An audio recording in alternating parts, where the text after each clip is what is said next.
नमस्कार, स्वागत है साहित्यिक झरोका चैनल पर। आज हम करेंगे रसखान व्याख्या भाग 1। रसखान जैसा कि नाम से ही स्पष्ट है, ये एक मुस्लिम कवि थे। मुसलमान परिवार में इनका जन्म हुआ, लेकिन इनका जो मन था वो कृष्ण भक्ति में रमा। कृष्ण भक्ति में मन ऐसा रमा कि हिंदू कवि जो कृष्ण की भक्ति करते थे उनको भी इन्होंने पीछे छोड़ दिया। और इन्होंने अपने मन के भावों को कैसे व्यक्त किया है वो आइए इनकी सवैया के माध्यम से जानते हैं। क्या कहते हैं? मानुष हो तो वही रस खानी, बसों ब्रज गोकुल गांव के ग्वारन।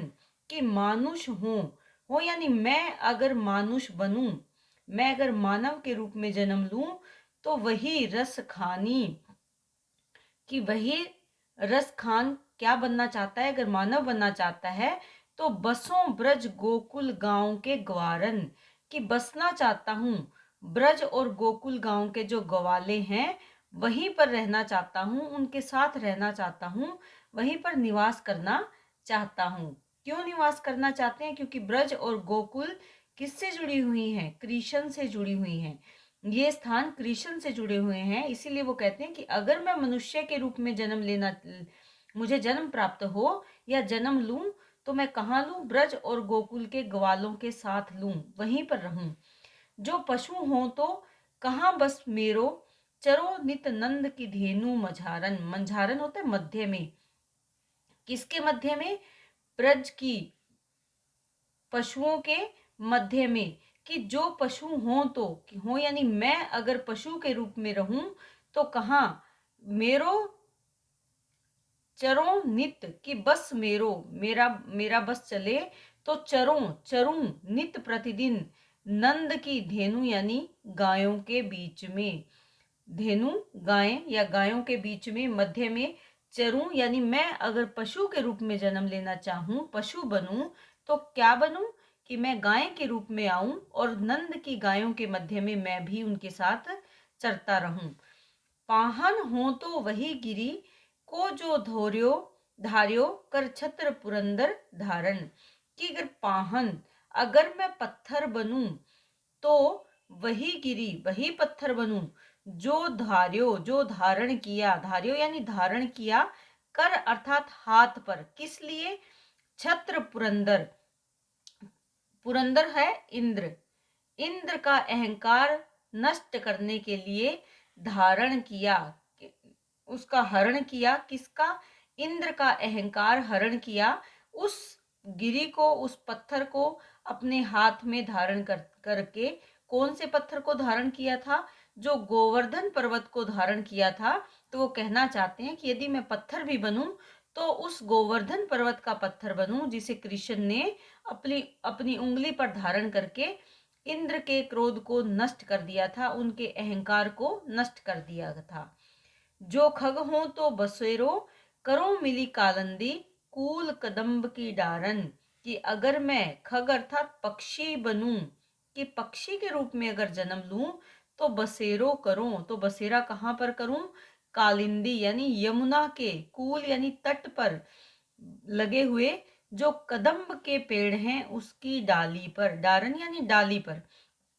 तो वो क्या बताना चाहते हैं कि अगर मैं पक्षी बनूं तो मैं बसेरा कहाँ करना चाहूंगा? यमुना नदी के किनारे पर लगे हुए जो कदम्ब के पेड़ हैं उनकी शाखाओं पर मैं बसेरा करना चाहूंगा, रहना चाहूंगा। तो यहाँ पर रसखान के कहने का भाव क्या है कि चाहे उसका जन्म किस भी स्थिति में हो, किस भी रूप में हो, लेकिन वो रहना कहाँ चाहते हैं? हमेशा अपने कृष्ण के समीप रहना चाहते हैं, जिससे कि कृष्ण के प्रति जो उनका भाव है वो पूर्णता प्राप्त कर पाए या कृष्ण का प्रेम उनको मिल सके। तो वो मानव के रूप में, ग्वाले के रूप में जन्म लेना चाहते हैं। अगर पशु हैं तो वो गाय बनना चाहते हैं। पत्थर बने तो किसका? गोवर्धन पर्वत का। और अगर पक्षी बने तो यमुना के किनारे खड़े कदम्ब के पेड़ की शाखाओं पर वो रहना चाहते हैं। ये बहुत ही महत्वपूर्ण पंक्तियां हैं, व्याख्या के लिए भी आ सकती हैं और इसके साथ साथ जो 4 नंबर के प्रश्न आते हैं उनमें भी आ सकता है कि रसखान किस रूप में जन्म लेना चाहते हैं या कृष्ण के साथ किस किस रूप में वो अपना जीवन बिताना चाहते हैं। तो ये जो पंक्तियां हैं ये बहुत ही महत्वपूर्ण है 4 नंबर के प्रश्न के लिए भी और व्याख्या के लिए भी, तो आप इसे बहुत ध्यान से करेंगे। या लकुटी अरु कामरिया पर राज तिहु पुर को तजी डारो, आठों सिद्धि नवनिधि को सुख नंद की गाई चरान विसारो।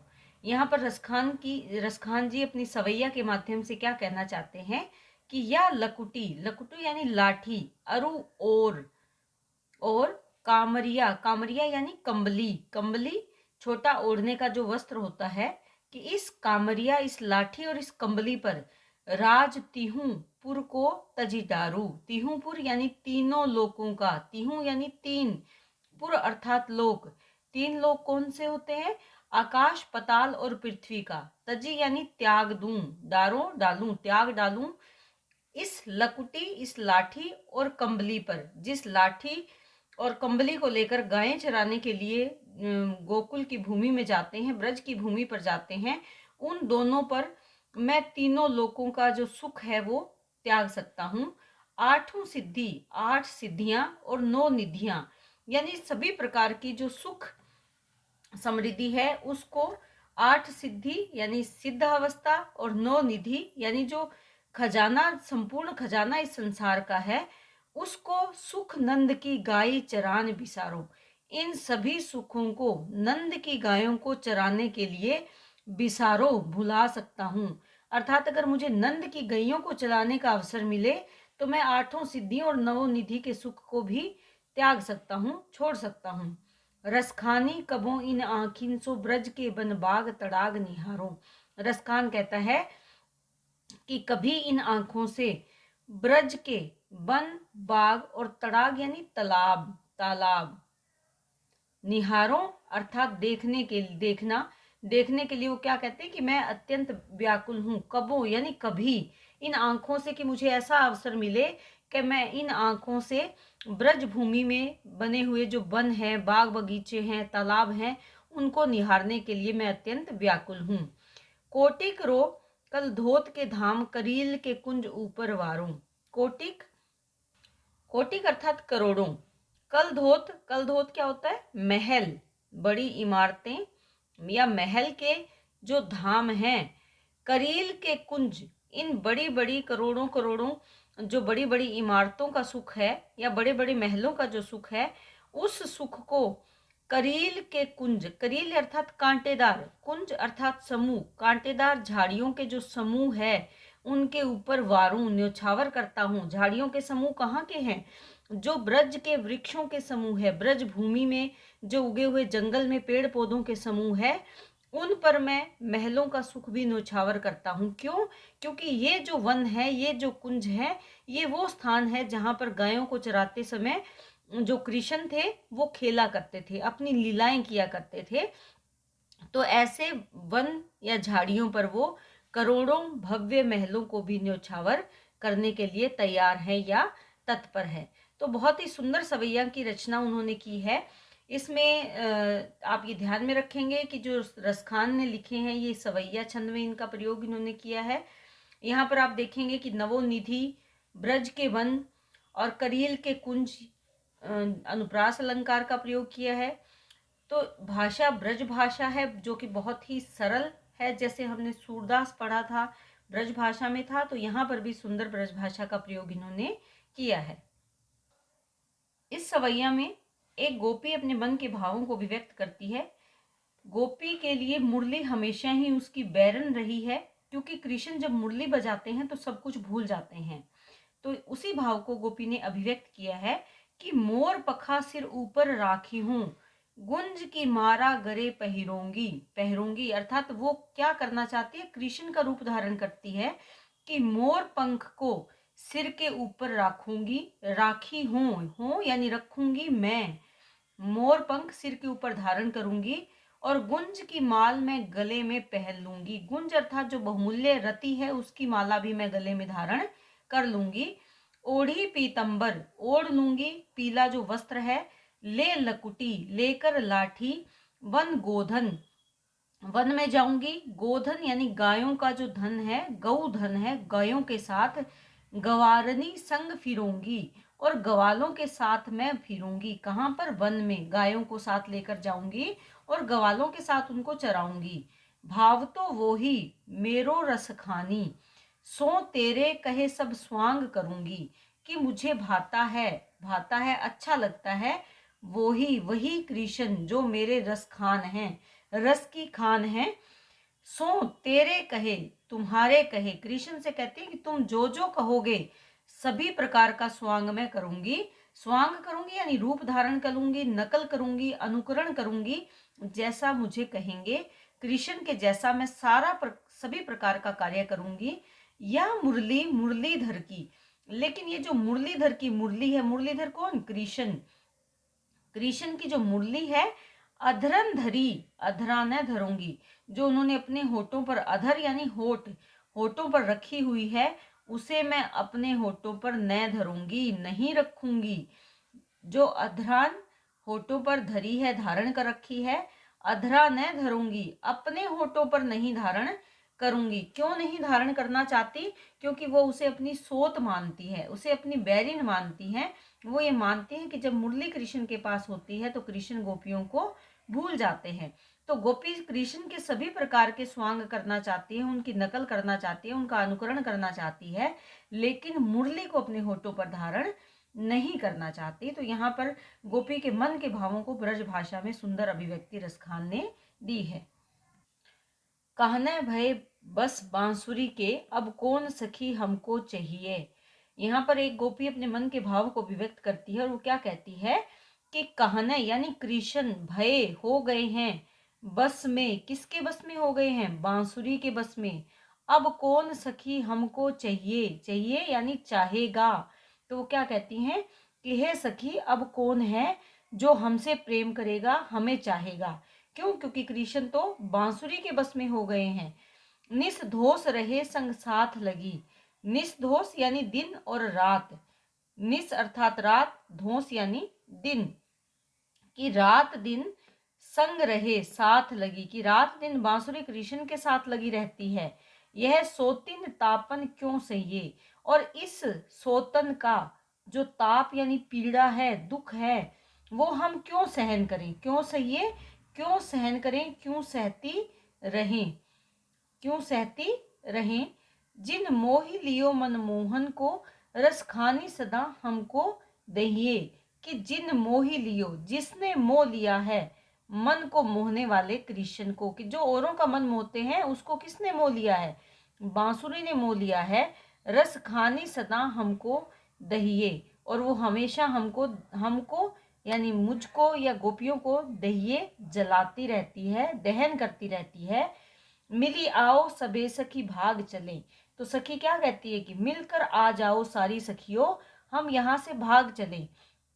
अब तो ब्रज में बांसुरी ही रहिए, कि अब तो इस ब्रज भूमि पर बांसुरी ही रहेगी, हम यहाँ पर नहीं रहेंगी। क्यों? क्योंकि अब कृष्ण केवल बांसुरी से प्रेम करते हैं, उनका हमारे प्रति जो लगाव है, जो प्रेम है, वो अब समाप्त हो गया है।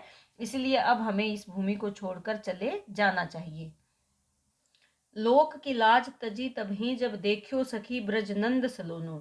एक सखी दूसरी सखी से क्या कहती है कि लोक की लाज को तजी, त्याग दिया है, कि हमने लोक लाज की जो शर्म है या लाज है, लज्जा है, उसको त्याग दिया है। तभी, कब त्याग दिया है? जब देखियो सखी ब्रज नंद सलोनो, ब्रज चंद, ब्रज के चंद्रमा कौन? कृष्ण। कृष्ण सलोने को देखा या कृष्ण के सलोने रूप को देखा, तब से ही हमने लोक लाज के भाव को त्याग दिया है। खंजन मीन सरोजन की छवि, गंजन नैन ललादिन होनो। खंजन जो पक्षी है, मीन मछली, सरोजन यानी कमल। तो यहाँ पर खंजन जैसे उसके नेत्र हैं, मीन जैसे चंचल जो कानों में उसके कुंडल हैं, या मीन जैसे चंचल नेत्र भी कह सकते हैं। सरोजन यानी कमल के समान सुंदर जो छवि है, उसके जो नेत्र हैं वो गंजन के समान है। गुंजा जो लाल रंग की वस्तु या लाल रंग का जो होता है गुंजन, उसके समान है।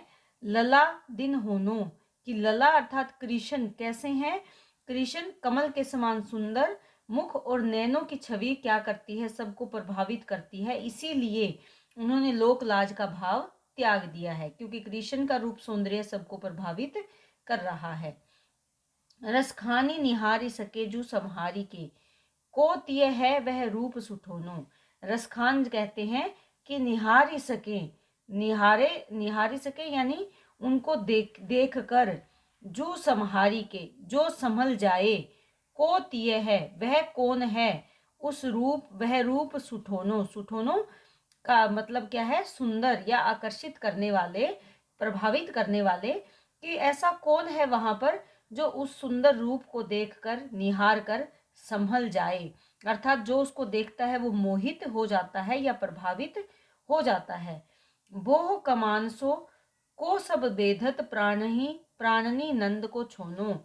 वो क्या कहते हैं, नंद को छोनो यानी नंद का बेटा, छोनो अर्थात बेटा, बेटा कौन है नंद का, कृष्ण, कि वो अपनी बोहों से जो कमान के समान है, कमान के समान तिरछी बोहें हैं, वो सबको बेधती हैं, बेध डालती है, बींद रही हैं, अर्थात आकर्षित कर रही हैं, कि वो ऐसे लगता है कि मानो दूसरों के प्राणों को ही वो बेध डालता है। जो उसको देखता है वो इतना आकर्षित हो जाता है, उसके जहन में उसकी छवि बन जाती है, उसके हृदय में वो बस जाते हैं।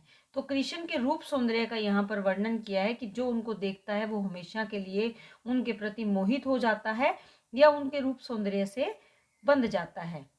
इसमें आप विशेष ध्यान रखेंगे कि संपूर्ण जो हम काव्य कर रहे हैं सवैया छंद में रचित है, ये ब्रज भाषा है, अलंकारों का सुंदर प्रयोग है। यहाँ पर जैसे रूपक अलंकार का प्रयोग सुंदर तरीके से कवि ने किया है, गोपियों के मन के भाव की सुंदर अभिव्यक्ति रसखान ने दी है। तो उम्मीद करती हूँ कि रसखान के द्वारा रचित इन सवैयों की व्याख्या आपको बहुत अच्छे से समझ में आई है। ये काफ़ी लंबा है, तो 5-6 वीडियो में हम ये व्याख्या पूर्ण कर लेंगे। उम्मीद करती हूँ कि ये आप वीडियो लगातार देख रहे हैं, इसको बताने के लिए या अपने भावों को अभिव्यक्त करने के लिए कमेंट करते रहें, चैनल को लाइक, शेयर और सब्सक्राइब करते रहें। बहुत बहुत धन्यवाद।